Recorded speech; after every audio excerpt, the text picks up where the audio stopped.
So hey, Noelle. How are you? Good, and you? Good. So we're here today to talk about what 2024 has to bring us, right? Yeah. So, I don't know. It seems like the things are changing. It seems like, where we don't have a lot of high numbers as people are expecting. What do you mean? When it comes to like interest rates and when it comes to values of the homes and things like that. High numbers as in like you think people think that things are expensive right now, or Right. that you think it's going to drop? I feel like people think it's expensive right now. Yeah.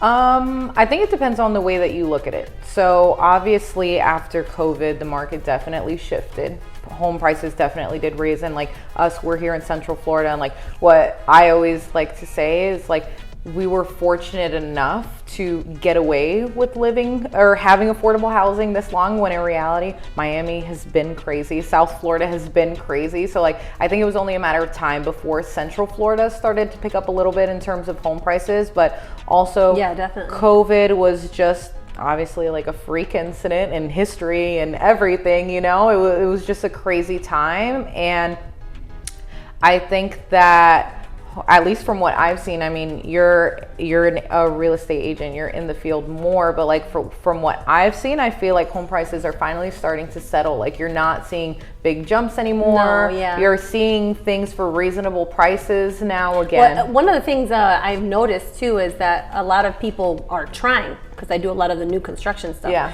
And a lot of those builders are trying to price it high, and then they have to do this. They have to come down. They have to come down $40,000 or something like that. Well, because things aren't going for that anymore, and things are sitting a lot longer. Even things that are reasonably priced, I'm seeing them sitting. Yeah. Like things that are, and when I say reasonable, it's reasonable as in like compared to what's just gone on for the last year or so. So no, I'm seeing things sitting a lot more, at least from what I'm seeing on my end. I'm seeing a lot of people getting houses at asking price or under. I've seen people getting a house $20,000 under asking price, whereas during COVID times it was 10 offers on a house and there was multiple people willing to pay. If the house was listed for $500, I'll get it for $530. I'll do $540. I'll do all cash. And a lot of I won't get an appraisal. I won't, just like anything to outbid the other one. Versus now, I think it's amazing because of the fact that like there is little to no competition, because everybody has the same exact mindset. I'm scared. I'm gonna wait until interest rates drop.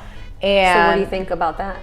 Think about what? Where rates are gonna go? Drop. Well, I mean, they've dropped drastically in the last 4 months. I mean, last year was starting, I'll be honest, to get really scary. Like it was those like final 4-ish months or so where rates were in the 8s. Rates were in the mid 8s, and especially like where you were on credit, it was just crazy. So now, at least for an FHA loan, you're seeing rates back to the mid to low 6s. And in history, that's where they normally were. In history, that someone said sometime that to me that I think in the 80s, that it had gone all the way up to 20%? Yes. 22%? Yes, like a credit card.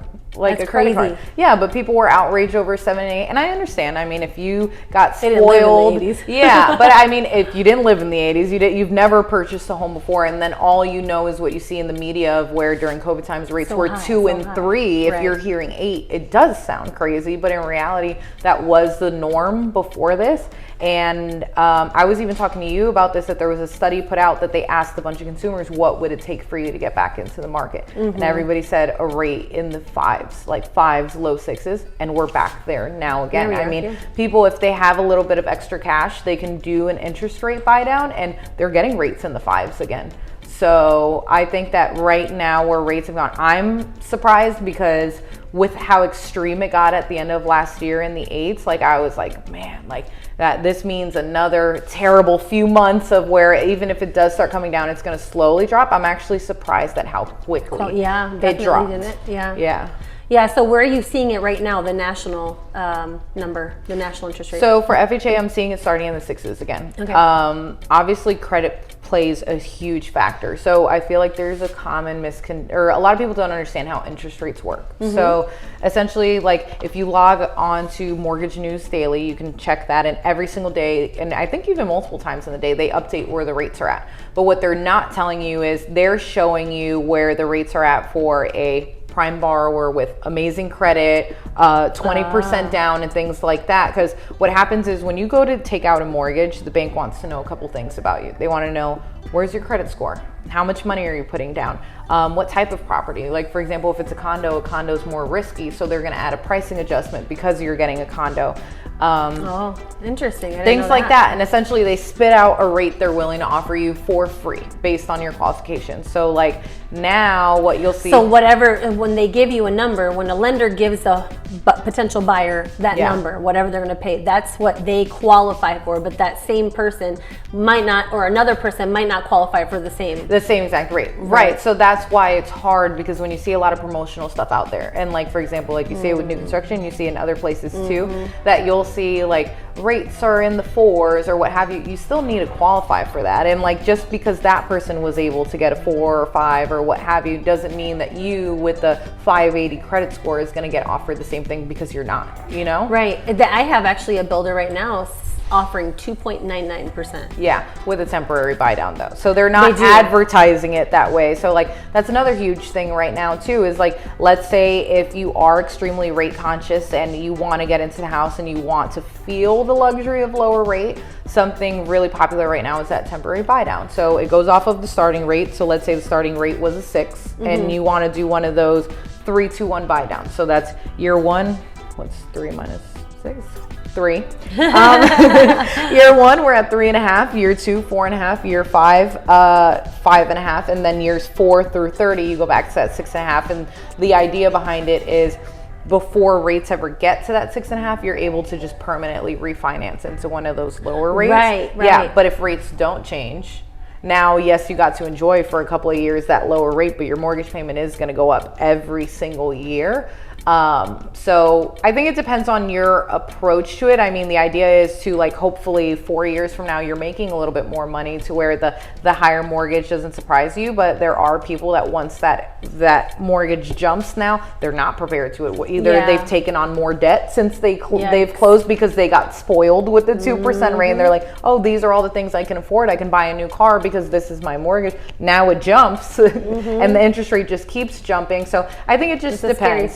Yeah, it is. Okay. It is. But you can refinance on something like that. And, 100%. And it doesn't just need to be new construction. You can do it anywhere. But you could do a temporary buy down, or you could do something called a permanent buy down, where it's just added into your closing costs. So like that same example, they give you a 6.5 for free based on your qualifications. And you're like, hey, I want to buy my rate down. What can I do? And then it's like, okay, well, if you want to drop to a 5.25, it's going to cost you $5,000, and it just gets added to your closing costs later on. You don't pay it up front. So yeah, there's different ways to manipulate the interest rate. And like I said too, like, no interest rate is the same. So if you go on Mortgage News Daily and it's showing you, hey, rate is a 6%, and now you come to me with your 580 credit score, you're putting the minimum down, you're you know, there's different risk factors too. And I'm saying, hey, based on Mortgage News Daily says 6.5, but based on all of your qualifications, you're getting like a 7. It's not that the lender is necessarily high. It's just because your scenario is different. And you're a riskier buyer. Right. So, and also rates change every single day. So like, I know that a lot of people think, oh, I need to shop with a bunch of different banks. There's really no point, because in reality, you can't lock your rate until you're under contract. Got it. And the only difference I will say is, like, in-house banks, like big banks, I don't want to say their names, I don't know if I get in trouble for it. But like big in-house banks, like everybody thinks, oh, I'm going to go shop with my bank, I house my money there, what have you. They're different because they truly can make up their own pricing because they're keeping everything in-house. So that's why a lot of the time you will see the rate is higher in an in-house bank than it is if you go with like a wholesale lender, you go through a broker, so they connect you to it. Well, you can't get a loan with a wholesale lender if you don't go through a broker like us, what we do. But rates are higher with those banks because of the fact that it's all in-house. It's their risk assessments. They're the ones holding the loans at the end of the day. And like, their bread and butter isn't mortgages, so they don't really care. And people trust them so much because it is their bank that they're like, oh, well, it's my bank. They're giving me the best thing out there. So they're the perfect buyer out there, right? With the best credit. It depends too, because like I said, like some of these banks, their bread and butter isn't the mortgage department, so they don't really care about charging you a higher rate because they know they're going to get the business regardless. Because everybody initially thinks, let me go shop with my bank. Right. They know the leads are coming in. They don't need any leads or anything like that. And two, a lot of people trust them solely off of that fact they are my bank, that they don't even think to go shop them. Right. So yeah, it just depends. But rates are a crazy thing. Like there's more than what people see on the internet. They don't understand what's going on in the background and what it all includes when they qualify for it. Yeah, no, that makes a lot of sense. Yeah. What about the market right now? What do you see it being like?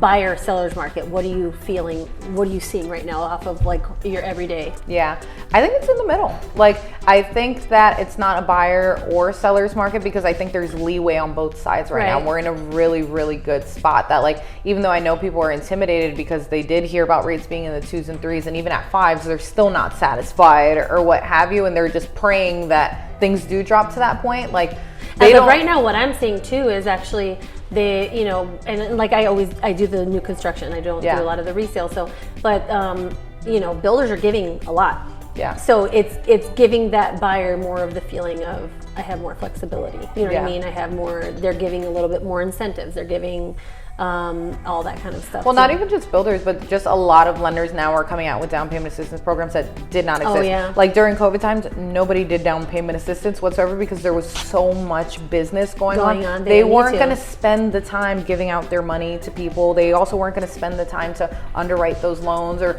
go through all the extra steps that come with that type of assistance. Those programs weren't around. Like, yeah, there was county down payment assistance, but again, nobody even thought to use it. It was just like few and far between because nobody wanted to deal with it. Right. And there were so many deals falling off the walls of cash, this, that, or whatever. You didn't need it. Right. Now, people are in a position where people still want to buy. They're intimidated by what they see on the internet and just like things.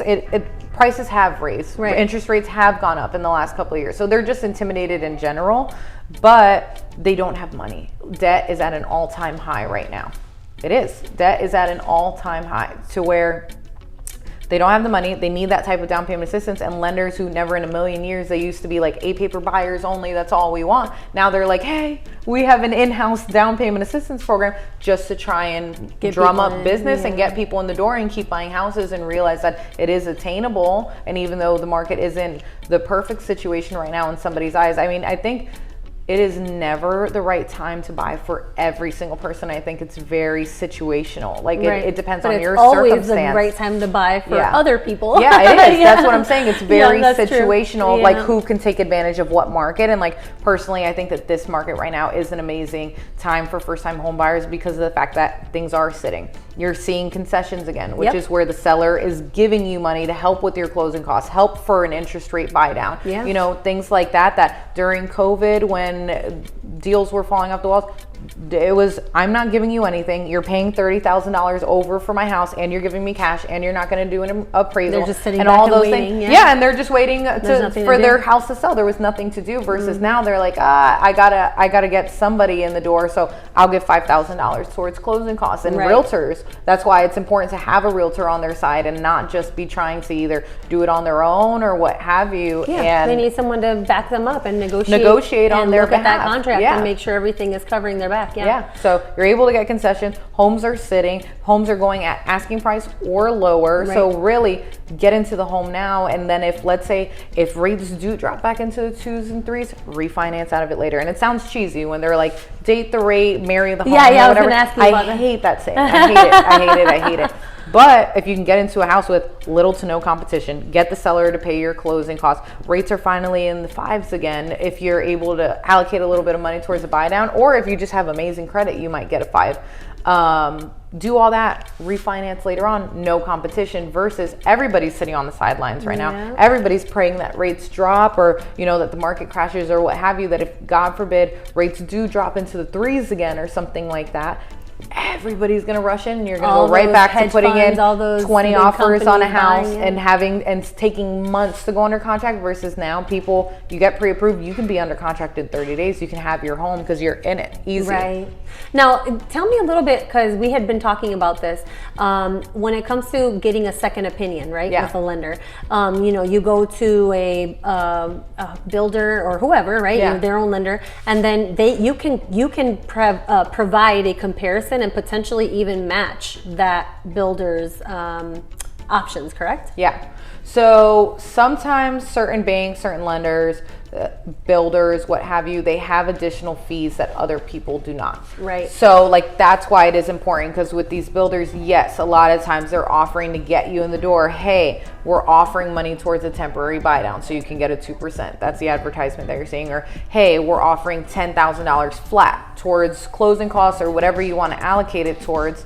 But they're not telling you that they own all parts of the transaction, the title company, the lender, that, you know, everything. They built the house, you know, they made the money everywhere. Yeah. So as long as you agree to their terms, they're making their money somewhere. Like it's evening out. It's somewhere. no coincidence that every single person, every single builder is offering somewhere these in their incentives. overhead and profit. You think over that here. they're missing, like that they're losing out on money? Like there's a reason why they're able to do it for every single person that comes in the door, and it's because they're just making their money back in a different form. So like what I've seen is where their title company that they own, their title fees are higher than if you just went with a normal title company that every other lender uses. The title fees are less. Another thing that I've seen recently is now they'll add in something called a builder fee that didn't exist before. Oh, interesting. Builder fee didn't exist. What do you mean a builder fee? You built the house and you're making You money already off of they me charge buying your it. percentage on top anyway. Yes, to make you're their profiting money. regardless, but Yeah. now you're putting builder fee into their $6,000. That if you go with a normal lender, that does not exist. They're not charging you a builder fee. Just weird things like that. There are certain things that are specific to the community that we need to now put on our loan estimate as well. Like you'll see very popular right now is the CDDs in communities. A lot new of construction. And do you know what that is? It's like a tax, or like another type of tax, right? So what it is that the builder is charging took for out their a loan. Yeah. Oh, that's what it is. Yeah, took out a we're loan paying for their loan to develop the land, to set up the sewage, you know, all of those things or what have you. And then in turn, they just turn it back over to the consumer and it gets added to their tax bill. Interesting. Yeah, so like the CDD stuff, I need to now put on mine. That's not something I can avoid. HOA, if they have HOA fees or whatever. So most CDDs have HOA too. Yes, and I've seen some crazy stuff lately. I've seen $100 in HOA and $200, $300 in CDD. Oof. Yeah, no. That's crazy. So yeah, just different things. That's why it is. And like there are other times that I'll be 100% honest. I've seen good builder deals too, where like I've had someone bring me a loan estimate and I've tried to beat it, and I will call and be like, I can't. This is amazing. There are no holes in this. Everything that they're doing is awesome. And another popular one that I'll say to be weary of is the discount points that they're charging. So what they'll do is like they'll put, okay, we're getting you a 5% interest rate, but they're charging 4% in discount points, when in reality, every other lender can get you that same exact rate for 2% in discount points. And what it is they are the lender. So when they're saying they're charging you 4% in discount points, they're just pocketing the difference to where it is costing them 2% to get you that rate, but that extra 2 that you just agreed to and wired on closing day, they're pocketing that because they own the lender as well. Interesting. And it's so awesome that they could just do that and nobody really knows. Yeah, nobody understands because they own every single part, so they can do whatever they want. Yeah. So what do you need? Let's say they go out and they get that opinion. Yeah. What information would you need from that buyer? Loan estimate. You can ask every single lender if they're not a shady lender. If they refuse to send you the loan estimate, then you know there's something weird going on. Every single lender, every single bank, everybody has something on hand called a loan estimate, and it's the breakdown of the total fees. The discount. I would have to ask for that. No, they can ask for that as well. Yeah, in their initial pre-approval, they can even ask for it. Hey, can you send me a loan estimate? And it's the complete breakdown of discount points, title fees, things like that. The only thing that I'll say that some lenders can get sneaky with is like they'll put a rate on there and they won't put the discount points because technically they're not bound to it, and they could just say, hey, the market shifted, and I know I quoted you 6.5 yesterday for 0 discount points, but today, if you want me to lock you in, it's actually 2% in discount points. So that's the only thing they can really hide. Another thing that I've seen sometimes is like people will try and get skinny on things that they know are not going to be reality once they actually go under contract. So like I have the approach, I'd rather overestimate things and then your cash to close drop than surprise you once you're in underwriting, once you're under contract and there's earnest money on the line, and be like, just kidding, your costs are actually $5,000 more. And now people are scrambling, where am I going to get $5,000? Or just upset, flat out upset that you just surprise them and it's going to cost them more. So I overestimate. So like, for example, when you're setting up your escrows, they'll ask for 2 months of homeowners insurance escrow or 4 months of tax escrow. I will do the tax escrow, one, for the amount of months that I know they're going to collect. A lot of other lenders will put 2 months when in reality they know that when title's setting up their escrow and title and the cash to close is getting balanced, they're going to ask for 6 months of escrow, but they'll put 2 because that reduces your closing costs right there, because you have to think about it, it's that many months times the amount of your taxes per month. So they'll do it there, or like they'll underestimate homeowners insurance. So like in reality, all of us are here in Florida. We know what homeowners insurance is going to run someone. But we know what it's going to run someone, maybe $170, $150 a month, just depending on how new the house is and everything else. But they'll put $90 in homeowners insurance. That you know that is not the case. You know that once they go under contract and we actually start getting quotes, it's going to be drastically higher. So now at closing, they require 1 year's premium up front.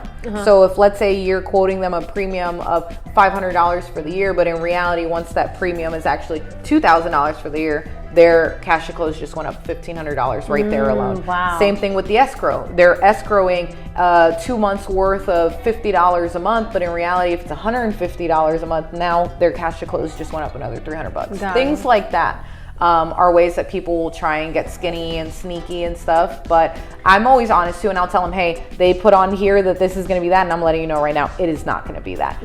So when I send them my loan estimate, it might look a little higher or slightly off, and it's because, again, so they shouldn't be put off by the fact that you're trying to be more honest than the builder. Exactly. No, and I have a lot of people will run away from not that. even just builders, but even lenders. Like other lenders will do it, especially if you tell a lender, hey, I'm shopping you with another lender, then they'll do that kind of stuff where they'll get skinny versus me. I'll own it. I want you to be happy with me. I don't like confrontation. I don't like issues. I want a seamless process, and I want to be your friend in it, because I don't want you to remember me as the shady lender that screwed you in the middle of the process. Yeah, I got a transaction, you closed with me, but I screwed you, and you're never gonna use me again. You're not gonna recommend me to anyone or anything like that, and you'll only remember me as that person that did that to you. I'd rather be honest, and I'll own it on the phone with them. I'll be like, hey, I'd rather overestimate right now, and I know your cash to close is going to drop, than sit here and surprise you at the end. And people are grateful for it, and they're like, no, that's what I want. I don't want to be surprised and get told it's going to cost me more. Definitely. No, I definitely agree with that.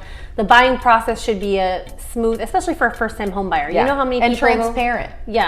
Because most people don't come to you. What would you say the percentage is of people who come to you with just the best credit? Not a lot. Right? So most of the time, it's a lot more difficult for that person to get qualified. And when they are, when you get them an approval, right?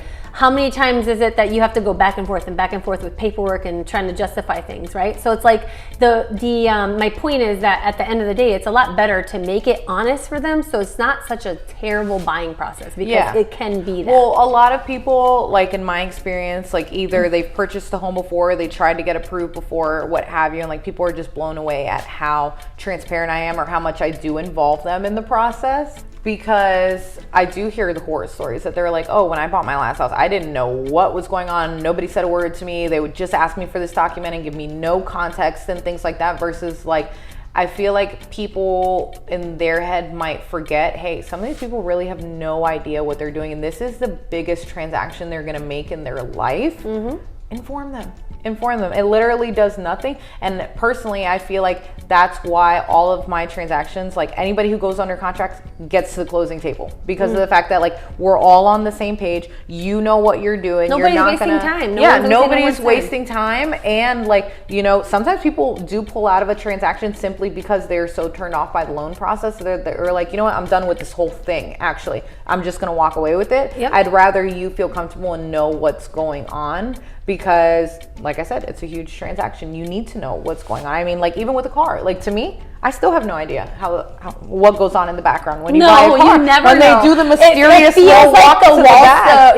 Wall Street. They're back there like trying to hustle. The mysterious little walk to the back, and they're like, "Great news! Yeah. I could do I this." spoke to my manager. Yeah, so like that, I definitely do. I need to find like a car salesman friend or something like that because I need to crack that industry. I want to know what goes on back there, but like on our side, I want to make sure that they're comfortable. Definitely. Yeah. When I was buying my house in 2018, it was like that. It was this, this is me before I became, a real estate agent, and it was the communication was not on point. It was just, and it's first time home buyer. I had no idea what to expect. Nobody explained anything. They're like rushing me here, there, and I'm like, oh my goodness, this is terrible. Yeah. So definitely understand that feeling.